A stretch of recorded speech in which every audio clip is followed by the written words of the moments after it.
Assalamualaikum. I am Sumbul Zehra, lecturer in physics at Sir Syed Government Girls College.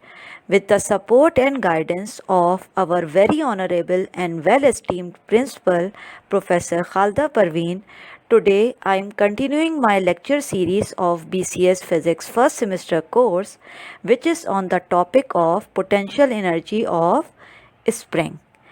It is my 21st lecture. Let's start with our topic, which is potential energy of spring. Work done on a spring either to compress it or to expand it changes its position, and that work done on the spring changes its energy, its capacity to do the work, and it says it has got potential energy because it has capacity to do the work. Let us see how much is that.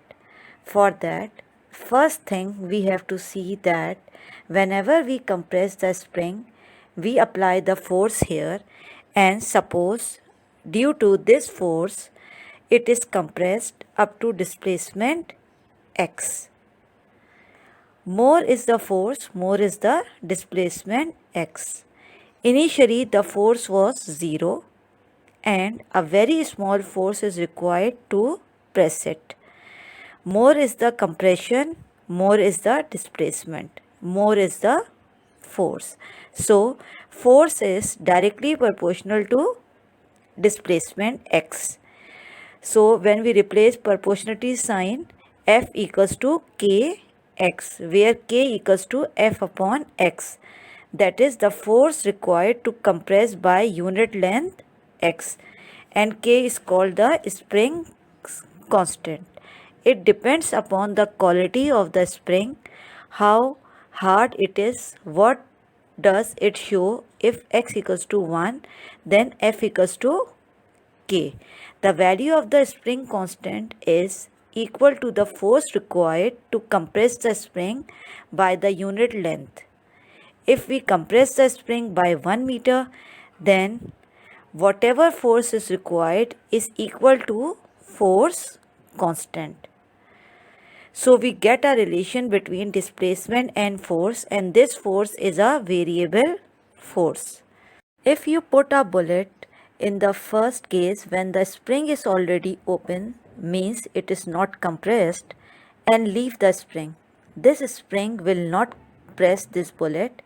But if you leave a bullet in the second case when you have already compressed the spring and now release the trigger, the spring will open up and the bullet will get a force. There will be a displacement. Work is done on this bullet. Same spring cannot do work in the above case, and the spring can do work in the second case. It has the capacity to do the work, and that capacity to do the work is called potential energy. So this spring has got potential energy. Why? Because the work has been done on this, and that work is deposited in this spring itself. It is not transferred that energy to anything else. It has kept itself and it has developed a capacity to do the work, and its position has changed, its shape has changed, its configuration has changed. Therefore, we call that this spring has potential energy. How much is this potential energy?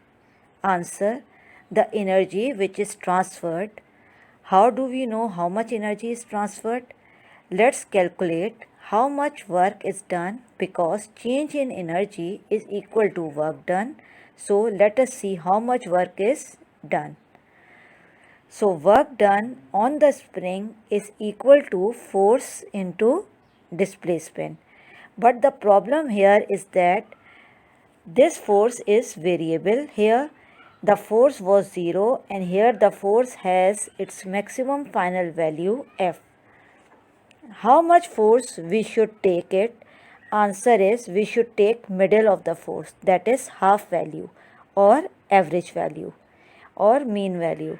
How much is that middle value, which is F upon 2, and how much is the displacement, that is x. So work done is equal to half F of x. Force is a value of kx, so work equals to half kx square. Whenever we compress it for initial value of x, the force was small. Again, as displacement x increase, the force further increase. More is the force, more is the displacement.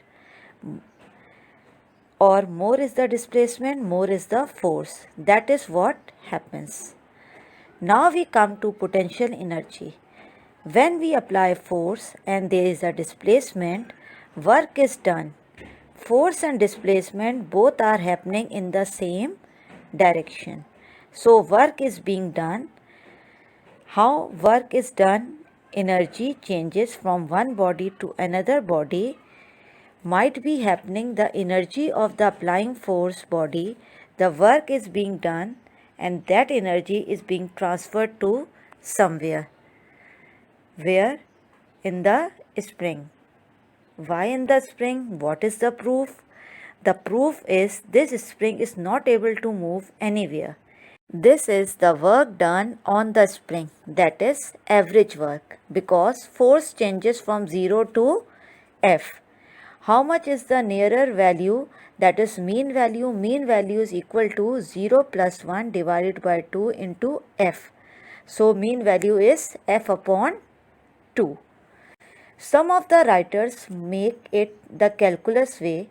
They say that is for a very small displacement we assume that there is no change in the force.